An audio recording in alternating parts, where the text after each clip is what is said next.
morning everyone. Today is Monday and it's going to be a very exciting day. I'm currently very late for work, but that's okay. So today I'm going to be going to work, and then my mum is meeting me at about around 4ish, and then we're leaving work and I'll be getting changed, and I'm going to this special event called Unwell and Education, something like that. And I'm actually going to be doing a speech because I was involved in one of the programs that they're talking about at the event. You'll see with the speech coming up soon. So just thought I would vlog my day because today is going to be a special day and something that I don't always get to do, but on occasions I do get opportunities to do speeches like this, so I thought I would take you along and you can watch me be professional and do a speech. So hope that you enjoy, and let's go!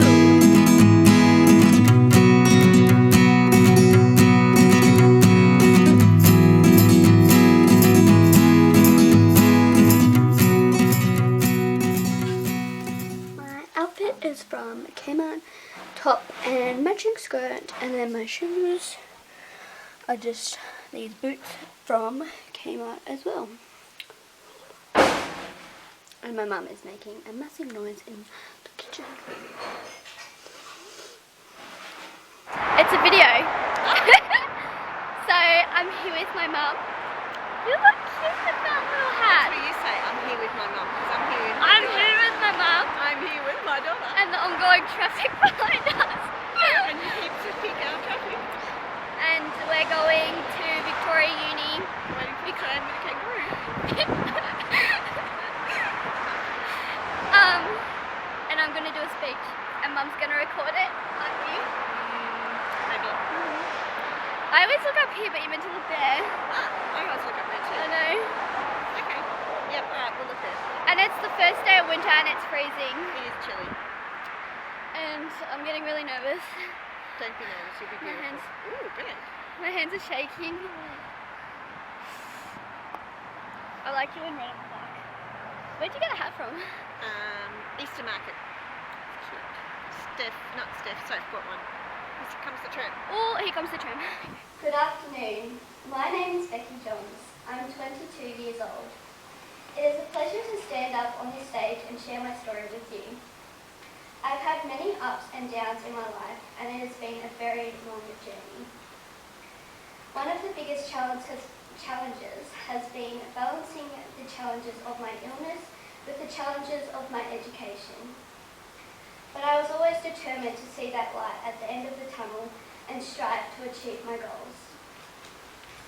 I was born with polycystic kidney disease, a genetic condition that currently has no cure. My mum and dad had a son before me who was born with the same disease. He needed a kidney transplant straight away, but was unable to put on enough weight to have the transplant and died at 6.5 months old. Mum and dad were told not to have any more kids, but took a risk and had many. This time the doctors were prepared, and the same doctors that looked after my brother looked after me. A few years later, my sister Tara was born free of the disease. Growing up, I knew I was different to others. My protruding tummy looked like I was pregnant. I never had the same energy as other kids. I was constantly tired. I had to take medications in front of my friends while they ate, and I always got stared at for looking so different. I embraced the fact that I was different. I wanted everyone to know I was different. I didn't live an average primary school life. I missed a lot of school due to hospital visits. I wasn't allowed to join in school sports, and I was constantly tired and missed out on loads of school and social skills.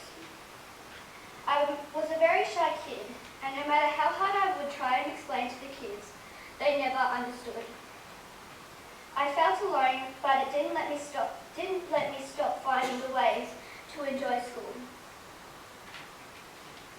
When I was in grade 6, I started to get very ill and hospital visits became more regular. I started a new treatment called peritoneal dialysis, which meant being connected to a life support machine for 10 hours every night while waiting for a kidney transplant. Being on dialysis treatment placed many restrictions on my life. I missed out on a lot of sleepovers and had a lot of limits in my life. It was tough to go through as an 11-year-old.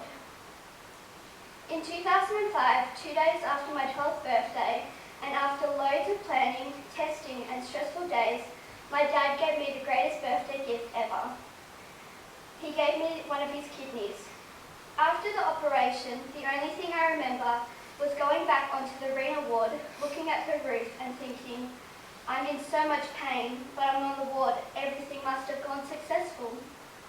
It wasn't that simple. Less than 10 minutes later, I realised I was getting rushed back somewhere, having no idea, no communication, and my mum was nowhere to be seen. All of a sudden, I was back on the flat, hard surgery board. Initially, everything hadn't gone to plan, and Mum was making the phone calls to let everyone know that it had gone successful. But after 24 hours, the main kidney lost blood supply to the main artery and went from 100% to 20% rapidly. Still to this day, doctors don't know how it happened or why it happened. The next thing I remember was waking up, looking at my mum, coming out from a meeting, bawling her eyes out. She looked at me through her tears, saying, they're going to take the kidney out tomorrow. They're going to put a port in your neck so you can start hemodialysis because the kidney is making you sick. I was devastated and strongly said no. Tell me what I have to do and I will do it. I was so determined to make this kidney last as long as I could because I'd waited my whole life for this operation and I didn't want to spend the rest of my life on dialysis. I was so positive, I gained strength and was a very determined young girl. In one doctor's exact words, Becky, we don't know how you've done it. You always amaze us, but we think you will only get 3 months out of it. My family was from Bendigo, but after the transplant, we lived in Melbourne for about 3 months, from November to February. And throughout this time, I had a goal to achieve my first day of Year 7. That goal was achieved. Throughout the year, I missed various days from school, not just from hospital visits, but if kids were sick, I had to stay away from the school because I was on immunosuppressant medication, meaning if a kid was sick, I could catch it very easily. During that year, I was able to have a tutor from Rongadonna House. I found this one of the best programs and it made me feel like I didn't miss out on any school and it was very easy to use and so effective. I could ask my tutor any questions I had and I didn't have to focus on one subject at a time. Nothing was too silly to ask and it made me feel less stressed when I missed a day from school.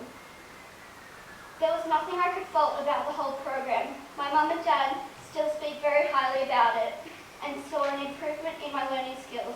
I still recommend it to people that are going through a transplant now. The kidney lasted 3 years and 11 months, despite the doctors thinking 3 months. I started dialysis again at the end of Year 10. Having the surgery and training for dialysis took an extra 2 weeks off from school, and going through Year 11 was really hard. Year 12 was even worse. We had been seeing surgeons towards the end of Year 11 and had penciled in the date for 10th of June 2010 for my next transplant. If it was all healthy and had no problems, that was going to be the date. That was also the year I was studying Year 12. Speaking to the principals and my VCE coordinators, we decided it was best to complete Year 12 over 2 years. The second transplant took place on the 10th of June 2010, this time from my mum. There was a lot of testing we had to go through together to make sure we were the perfect match. Mum even lost 20 kilos in preparation for the surgery.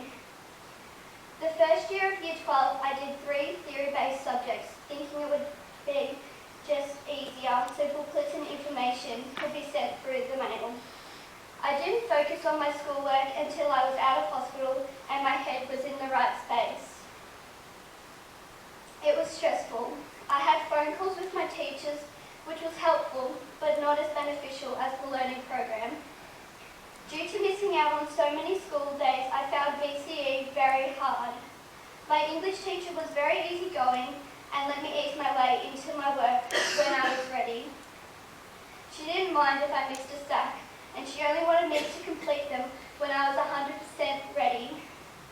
I had a lot of considerations made, which was really helpful during VCE. The school itself was very flexible. Throughout the tough times, I was still able to achieve a massive achievement, which was actually to complete my 3 subjects and sit down for the exam and complete my Year 12 level knowing I had completed those subjects. The following year I completed 4 subjects, these ones more practical based at school that I needed to be in class for, like food technology and drama. I was always a girl who stressed out to the max when it came to exams. However, I was still able to complete all my exams and graduate Year 12 with a Dux Award as well as a College Life Award. When I finished school with Year 12 behind me, I still had no idea what I wanted to study. My heart was never set on anything in particular, so I took a gap year to think about it while I worked my casual job at Target. The year ended and I still had no idea, so I continued working at Target until I got offered a part-time contract. My illness meant that I faced many challenges in my education that other people my age did not face. For much of my school life, I was unwell and missed a great deal of school.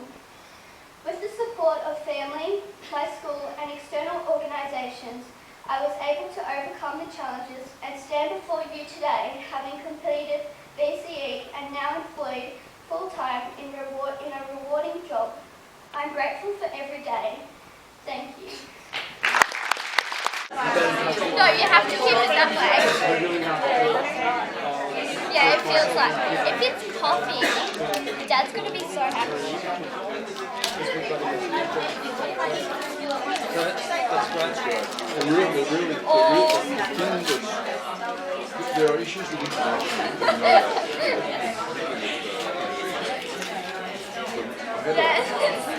It's dark. It's dark chocolate for like hot chocolate.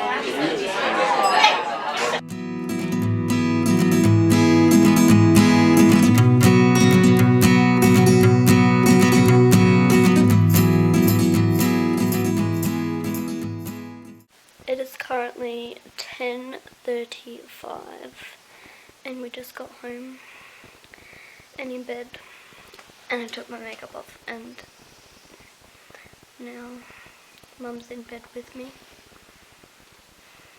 It was a good night. Good night. No, I said it was a good night. Yeah, it was a good night.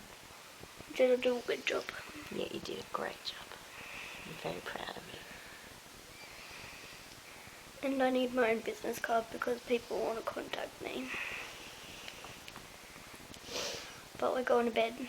Mum's got to wake up at 6 o'clock in the morning because she's driving back home and she came down just for the night, just for me. Night night. Good night.